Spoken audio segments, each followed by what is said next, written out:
তো তোমাদের একটা সমস্যার সমাধান করতে আসছি আজকে। তোমাদের অনেকেরই বাংলা দ্বিতীয় পত্রের ওই যে ভাব সম্প্রসারণ সারাংশ সারমর্ম বুঝতে একটু অসুবিধা হয়, তো আমি আজকে ওটা ক্লিয়ার করে দিতেছি। তো ধরো আমি আমার মাকে বলছি যে এক গ্লাস পানি দিয়ে যাও, ওই সাইড থেকে মা বলতেছে এক গ্লাস পানি নিয়েও খাইতে পারোস না, সারা জীবন কি শুয়ে বসেই থাকবি? শুয়ে বসে থাকা ছাড়া জীবনে কি তোর কোনো কাজ নাই? তোর বাপে তো আমার জীবনটা তেনা তেনা করে ফেলছে।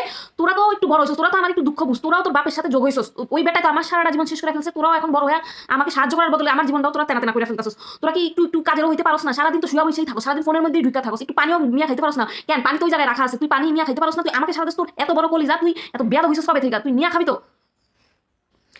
এই যে আমি যেই কথাটা বলেছি যে এক গ্লাস পানি দাও, এইটা হচ্ছে সারাংশ। মানে এই সারাংশটা খুবই সংক্ষিপ্ত থাকবে, খুবই কম কথার ভিতরে থাকবে, এই একটা লাইনের ভিতরেই মূল বিষয়টা থাকবে। আর ভাব সম্প্রসারণ হচ্ছে এই যে আমি আমার মায়ের কাছে এক গ্লাস পানি চাইছি, তারপরে যে সে শুরু করলো যে আমি কেন তুই এটা করতে পারছ না, তুই নিয়ে খাইতে পারছ না, তুই তুই তুই তুই নিয়ে খাইতে পারছ না, তুই কেন এটা পারতাছিস না, তুই বাপের মতো জীবন শেষ করে ফেলতাছিস